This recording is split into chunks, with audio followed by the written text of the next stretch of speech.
Sauce Gardner is the frontrunner for Defensive Rookie of the Year. This has been a historically good cornerback class, and Sauce Gardner's on pace to have one of the best rookie cornerback seasons ever. These are Sauce Gardner's statistics through the first 7 weeks. Only 17 receptions for 151 yards on 40 targets. And I've got to say, Sauce Gardner is a lot more fun to watch when he's actually being targeted. His college shape was really good, but nobody threw his way. So it's nice to see him actually getting tested. Although the results when offenses test Sauce Gardner have not been great. He leads the NFL with 10 pass breakups, and the next highest have 7.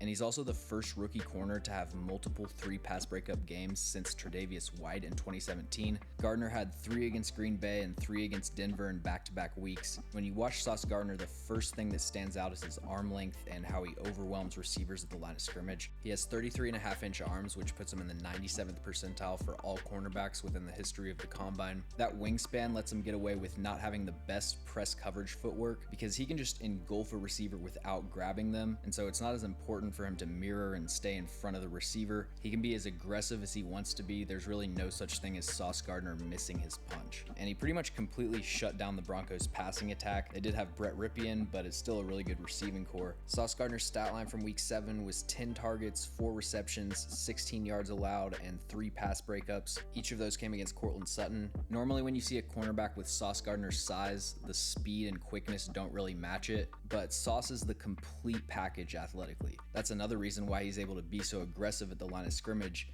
Even against receivers that you would label as deep threats, he really is not worried about getting beat over the top. Really nice job on this play. Again, he's matched up with Cortland Sutton. He gives Sutton the outside release, but then he prevents himself from getting stacked by punching at the inside shoulder and keeping himself on top. And then what's even more impressive about Sauce Gardner is his short area quickness. The reason that you don't see very many 6'3", 6'4" cornerbacks is because at that body size, it's usually impossible to keep up with quick breaking routes from receivers that are 5 inches shorter than you. But Sauce just bounces around the field effortlessly. Nice pass breakup here out of off coverage. He's matched up against Cortland Sutton, and even a big receiver like that's shielding him away from the ball, Gardner can just wrap his arms around and disrupt the catching window from any location.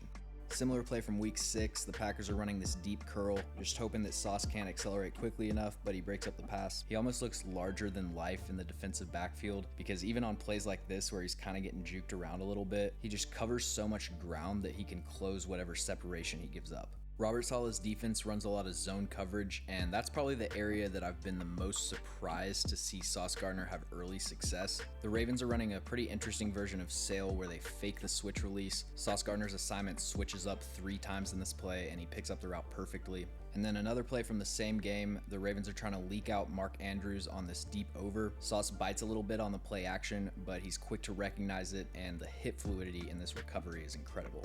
Here he is covering Jamar Chase. He gives up absolutely no separation to the double move, and it's just incredible that someone at his size can play the ball in the air 30 to 40 yards downfield as consistently as he does. Even when he's playing trail technique and the receiver might have a step on him, his arm length usually cancels out that advantage at the catch point. He has gotten a couple of pass interference penalties, but usually he does a really good job of extending his hands vertically instead of into the receiver's chest, and then at least trying to look like he's turning around. The injuries to Elijah Vera Tucker and Breece Hall are going to be difficult to overcome, but the way that I see it, the Jets are basically playing with house money this season. A 5-2 record after week 7 was unexpected to say the least, and whatever New York can accomplish this season is only going to increase the morale and the confidence within the locker room, and you're going to be heading into next season knowing that you hit on Garrett Wilson and Sauce Gardner, who play 2 of the most valuable positions in the NFL, but the Jets are going to have them on cheap rookie contracts. Whether or not Zach Wilson is the guy, the Jets are finally building a strong supporting cast through the draft instead of having to overpay through free agency, and winning seasons are going to start becoming the norm if they can keep this up. Thanks for watching. If you enjoyed the video, make sure to subscribe and leave a like. Also, let me know in the comments any players or teams that you'd like me to cover.